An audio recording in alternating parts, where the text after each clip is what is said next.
We are officially 30 days away from Transcendence Iceland retreat, and I am losing my mind in the best way possible. It's amazing with retreats. Every one of them comes to me through an idea, an experience, an expression, and Transcendence was one of those things where I was in Bali last year teaching women's erotic power, and we're sitting at this table, and just this this drop-in of like, you need to go to Iceland, you must go. And so I hinted at it at the dinner table at our last dinner with the ladies, last lunch, and they're like, oh my gosh, I want to go to Iceland, you must do it there, you must do it there. And I'm like, okay, signed, sealed, delivered, I'm yours, Iceland. So I said yes, and I was like feeling into the meaning, the purpose, what am I being called there to do? And it was like, well, obviously I'm there to be called to this inner truth that's wanting to come out of me. And I've been going through these shifts. I was Jesus for 8 years, and I recently went back to going by the name given to me by my parents, which is Rachel, and this whole identity shift. And it's like, who are you really? Who are you really when we get off the hamster wheel of life, when we get back into nature, nurturing our own internal values, not the values that are spoon-fed through us by social media. Social media is not, I'm not using it, it's using me, it's using you. You know, social media is a tool, and if you're not paying for it, then it's basically buying your attention, buying your ability to feed you an idea. So who are you really? When we strip all that away and we go into a place that isn't bombarded by, you know, media and marketing, and like the nature is the market, the nature is the truth, the nature is the authentic expression of itself. And when we go there and we quiet our minds, what happens? Well, one, we get closer to that source-centered being, right?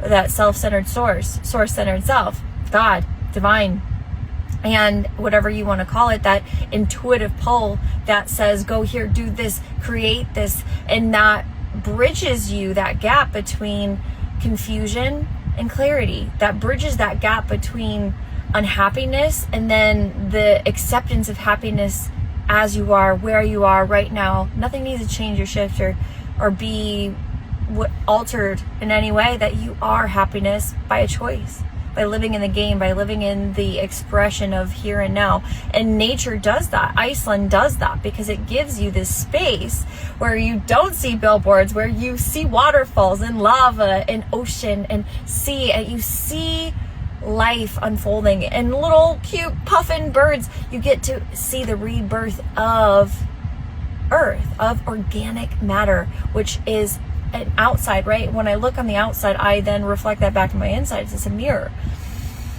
It's a mirror for, I am this organic life. I am my true self. And then I get to embody that by being in it, putting my feet in the grass, putting my nose to the air that is clean and clear. And I get to detox and to the desensitized part of me that is so stimulated through technology and work and inundated with this hamster wheel. Focus. Get off that, get back, smell the roses, stop, pause, stop, don't do anything, and just sit there in the wonder, in the awe. When was the last time you went, oh my gosh, wow, from awe? When was the last time you couldn't even breathe? You couldn't even have a future or past thought. You could just be sucked so much into the present moment that you are in awe. When was the last time you had that? That is where our authenticity and our creativity and our recalibration to God, to Gaia, to Earth is made. In the moment of, I'm alive. Edge of aliveness. Transcendence. To transcend means to take the thing that I think I know what I think it is, and to transcend it into its purest form, into its love form, into its God-given form, into the gift that is waiting to come out of you as a natural part of your being. Nature, nurture, a sensualized embodiment of who you really are. I cannot wait.